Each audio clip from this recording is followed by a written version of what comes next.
그리고 이제 자재 제로비가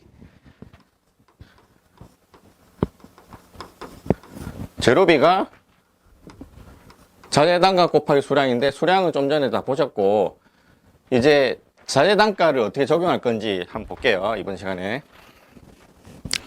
자재 단가는 이제 물가지가 5대 물가지가 있어요. 그 모든 물가지의 같은 품목을 찾아가지고 비교를 해서 최저가를 적용합니다. 제일 낮은 거. 근데 이제 조달청장이 조사에 통보한 가격 정보라는 게 있고, 가격 정보는 근데 이제 최근에 이유는 잘 모르겠지만 2021년도가 이제 마지막으로 나왔고요.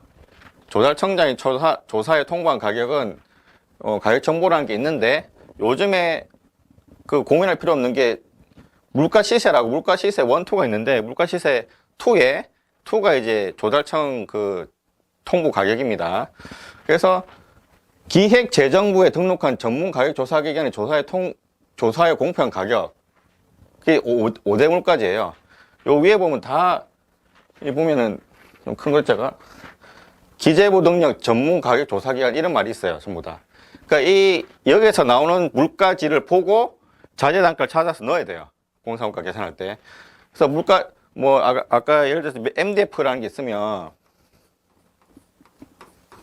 MDF는 물가지에도 물가 자료도 찾고, 물가 정보도 찾고, 거래 가격도 찾고, 유통 물가도 찾고, 물가 시세도 찾아서 다 넣어가지고 비교해서 뭐 낮은 가격에 넣어도 되지만, 그 엑셀상 그 칸도 제한이 있고 하기 때문에, 저 같은 경우는 보통 이제 물가 자료, 물가 정보 하고 이제 조사해서 요 3가지 정도에서 넣어요. 조달청 물가가 있으면 그대로 그거 제일 좋으니까 조달청 물가 그대로 넣고, 기본적으로 물가 자료, 물가 정보, 가격 정보, 인터넷 조사 가격 이렇게 해서 넣습니다.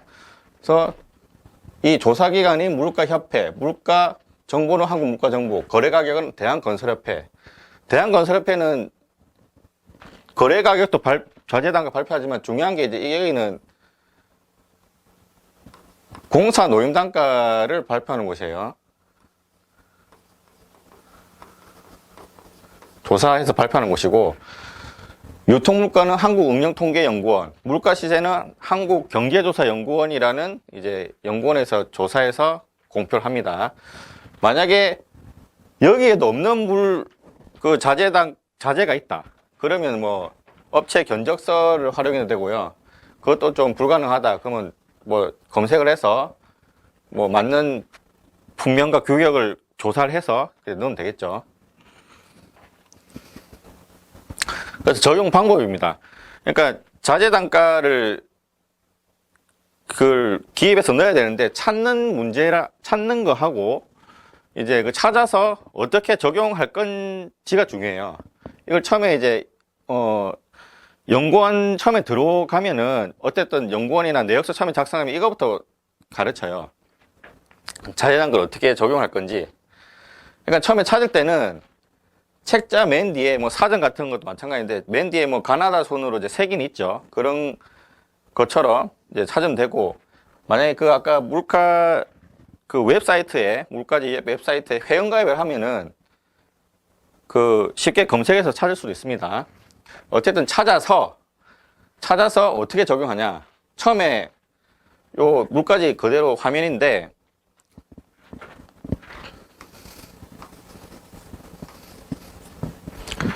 처음에 부가세 여부랑 단위를 먼저 확인해야 돼요.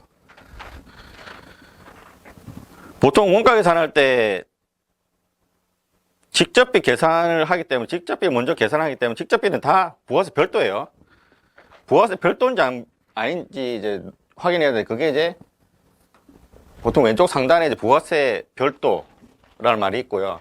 만약 포함이면 이게 포함 적혀 있어요. 포함이면 이제 1.1로 나눠서 이제 부가세 별도를 내야겠죠. 그 다음에 단위가 중요한데, 이게 사실상 실수를 제일 많이 하는 부분이에요. 물가지 단위하고 1위 대가에 있는 단위하고 같으면 좋겠지만은 다를 수 있어요. 이것처럼. 그러니까 MDF 붙이기가 당연히 면적이잖아요. 1위 대가 단위가 1회배당 들어가는 제노경인데, 그러면 1회배당 들어가는 MDF 재료비는 당연히 몇 해배당 단가를 찾아서 넣어야 되잖아요. 그런데 물가지에 이렇게 단위가 한 장, 한 매로 돼 있죠. 이거를 환산해야 돼요. 해배로. 어떻게? 예를 들어서 이제 MDF 구티 서울 지역 레귤러 기준을 찾는다. MDF 구티 서울 지역 레귤러. 구티 두 번째 줄인데 이게 이제 잘 안 보이겠지. 14,100원입니다. 14,100원이 한 장, 한 매에 대한 단가예요.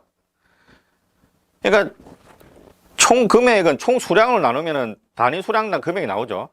기본적인 그 식인데, 그럼 요거에 대한 수량은 총 수량을 나누면 되겠죠.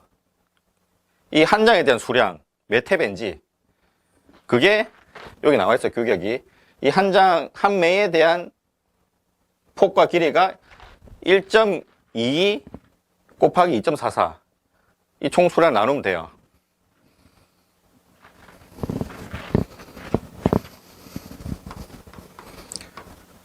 어떤 금액이 있으면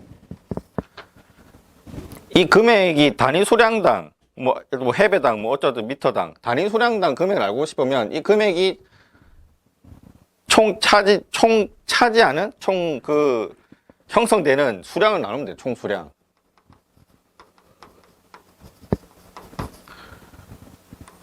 그러면 단위 수량당 금액이 되죠.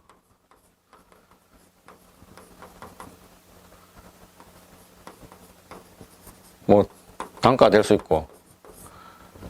이거 항상 머리에 있어야 돼요. 자, 그 다음 석고보드 마찬가지로 석고보드는 그 전에 설명 안 하겠는데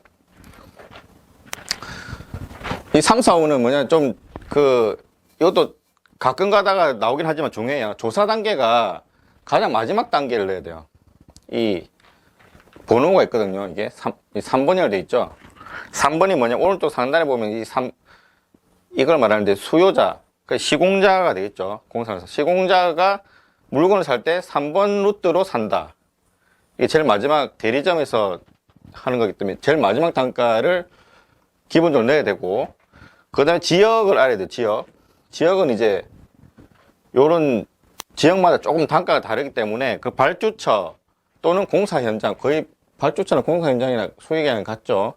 공사 현장에 있는 지역을 써야 되고, 그 다음에 이제 농업이 포함 여부인데, 이게 물가지니까 당연히 자재 단가에 대한 정보잖아요. 근데 간혹 가다가 이걸 뭐 시공비 포함, 현장 설치도 뭐 이렇게 적혀 있으면 노무비까지 들어간 거예요. 그래서 그거는 1위 단가 작성할 때 별도로 노무비 계산을 하면 이제 더블 이중 계산이 되는 거죠. 그럼 안 되는 거예요.